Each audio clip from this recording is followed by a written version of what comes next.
আমি আমার বাবাকে হত্যা করেছি, আমাকে ধরে নিয়ে যান। বৃহস্পতিবার নিজ পিতাকে হত্যা করে 999-এ ফোন করে এভাবে বলছিলেন মেয়ে জান্নাত জাহান শিফা। হত্যার সেই ভিডিও সামাজিক মাধ্যমে ছড়িয়ে পড়েছে, যেখানে নিজ পিতাকে হত্যার কারণ বলতে দেখা যায় জান্নাতকে। বিস্তারিত আরিফ হাসানের প্রতিবেদনে। কোনদিন ভাবি নাই নিজের তো হাতে ধরে মারবো আমি। দেখ, আজকে ভিডিও বানাইছিস, তোর খুব শখ না মায়াদের করার সময়? মায়াদের ভিডিও বানাস তুই, লে বানা।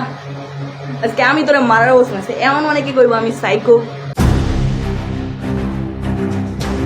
নিজ পিতাকে হত্যা করে এভাবেই ভিডিও করেন জান্নাত। জানান, ক্ষোভের বশবর্তী হয়েই এই হত্যাকাণ্ড ঘটান তিনি। ভিডিওতে জান্নাতকে বলতে শোনা যায়, বাবার দ্বারা একাধিকবার ধর্ষণের শিকার হয়েছেন তিনি। পিতাকে নৃশংসভাবে হত্যার পর জাতীয় জরুরি সেবা 999-এ ফোন করে জান্নাত বলেন, আমি আমার বাবাকে হত্যা করেছি, আমাকে ধরে নিয়ে যান।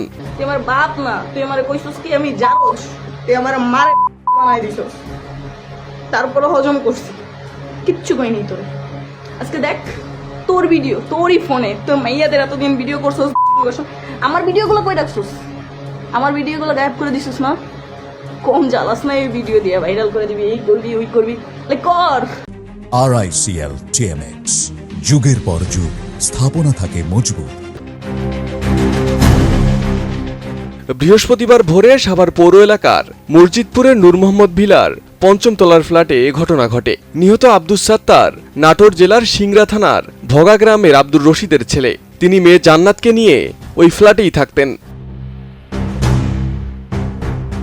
সাভার সূত্রে জানা যায়, বৃহস্পতিবার ভোররাত ৪টার দিকে আত্মসমর্পণ করতে 999-এ ফোন করেন সাত্তারের 23 বছরের মেয়ে জান্নাত জাহান শিফা। পরে পুলিশ ঘটনাস্থলে গিয়ে তাকে গ্রেপ্তার করে। সাত্তারের লাশ উদ্ধার করে ময়নাতদন্তের জন্য রাজধানীর শহীদ সোহরাওয়ার্দী মেডিকেল কলেজ হাসপাতালের মর্গে পাঠানো হয়।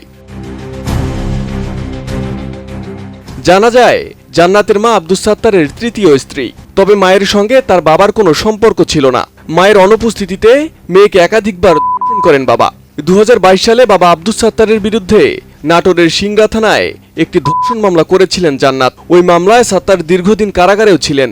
পরে জামিনে বের হয়ে সাভারের ওই ভাড়া বাসায় আবার মেয়ের সঙ্গে থাকতে শুরু করেন। কিন্তু ওই মামলার জেরে বাবা মেয়ের মধ্যে বনিবনা হচ্ছিল না। মেয়েকে মামলা তুলে নেওয়ার জন্য বিভিন্নভাবে চাপও দিচ্ছিলেন সাত্তার।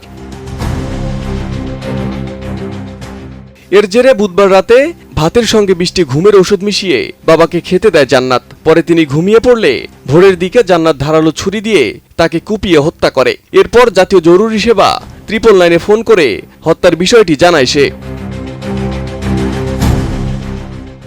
Arif Hasan, ATN news, Dhaka.